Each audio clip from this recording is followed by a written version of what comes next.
পড়া থাকা ছোট বরবাদা কুড়ি কুড়ি রে গেলে সাগরে লাগে জাপাবা পাতারে লাগে জাপাবা কেটে গো পিলে কাগড়ুই গড়ুই সাগরে লাগে জাপাবা পাতারে লাগে জাপাবা কেটে গো পিলে কাগড়ুই গড়ুই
দেখা যায় কাঠুরিয়ার দেশ।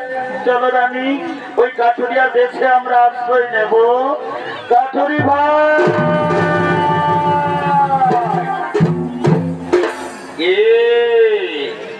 তুমি কোথা হতে আসিয়াছো? কিবা তোমার পরিচয়? ওরে ভাই, তোমাকে দেখেই মনে হচ্ছে। ওরে ভাই, তুমি খুলে বলো, কিবা তোমার মনে দুঃখ? ওরে কাঠুরি ভাই, ওরে আমার সমান দুঃখী পৃথিবীতে নাই। যদি তোমরা আমাকে দয়া করে একটু থাকার মতো আশ্রয় দাও, তাহলে আমি সমস্ত দুঃখ ভুলে যাব রে ভাই। আমি সমস্ত দুঃখ ভুলে যাব।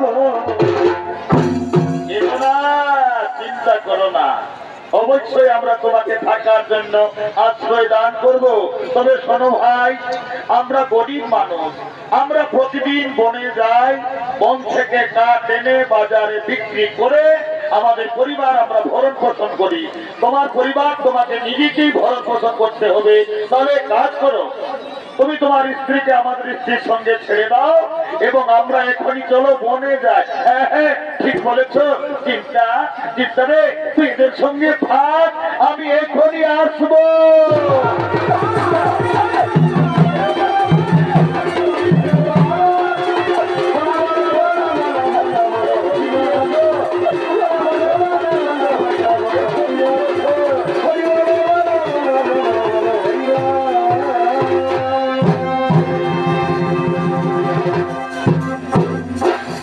বাণিজ্য করতে করতে এক বণিক কাঠুরি দেশে উপস্থিত হয় এবং কাঠুরি দেশের নদীর ঘাটে তার নৌকো আটক হয়ে যায়। ছদ্মবেশে সনিতাকে বলেছে সত্যি নারী ছেড়ে নাকি তার নৌকো জলের উপর ভাসবে। তাই বণিক কাঠুরি দেশে এসে বলছে, ওগো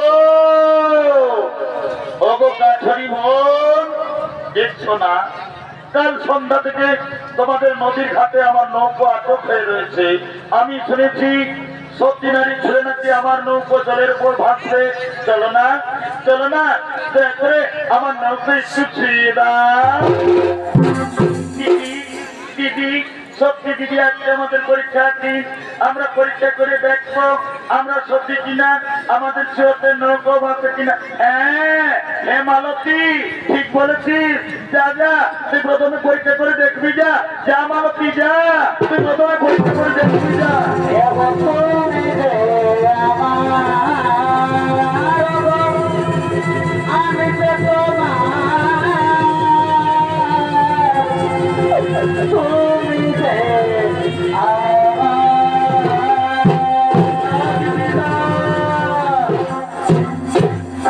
কিনা মনে হয় আমি সত্যি নয় দিদি, আমার চোখে তো নৌকো ভাসলো না দিদি।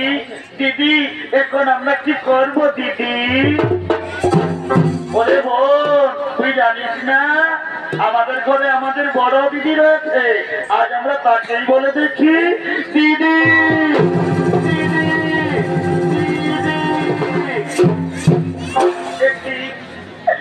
রে বোন তোরা কিরামেটি করছিস কেন? জানো দিদি আমাদের নদীর ঘাটে কণিকের নৌকো আটক হয়ে রয়েছে। সে বলছে সত্যি নারী ছিল নাকি তার নৌকো জলের উপর ভাসবে। চলো না দিদি তুমি একবার পরীক্ষা করে দেখো না দিদি।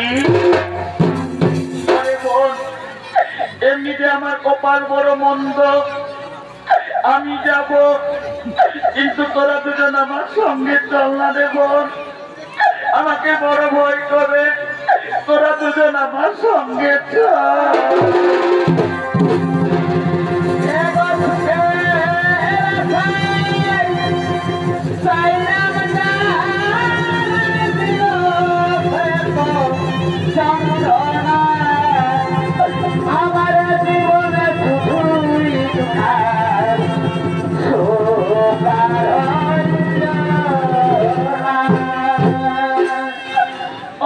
ভগবান সত্যি যদি আমি সত্যি নারী হই, এক নিশ্চয় যদি আমি আমার স্বামী সেবা করি, তাহলে হে ভগবান এই মহা পরীক্ষার দিনে আমার চোখে যেন নৌকো বেঁচে যায় না।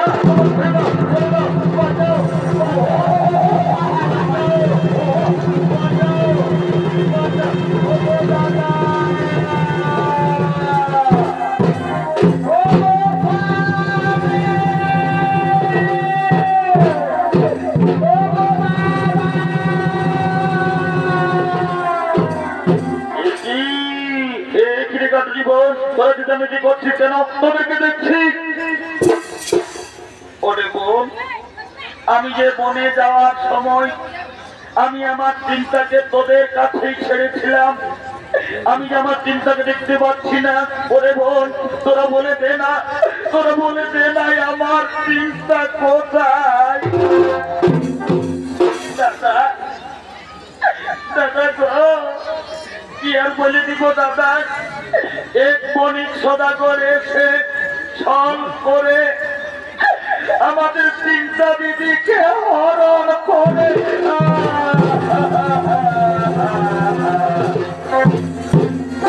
অরে নিষ্ঠুর নির্মম বিধাতা, এক এক করে সমস্ত ধন সম্পদ লুণ্ঠন করে নিয়ে গেলি, তবুও তোর কি স্বাদ মিটল না। অবশেষে আমার নয়নের মণি যার হাত ধরে আমি পৃথিবীতে একটু একটু করে বেঁচেছিলাম, তুই আজ আমার চিন্তা কেড়ে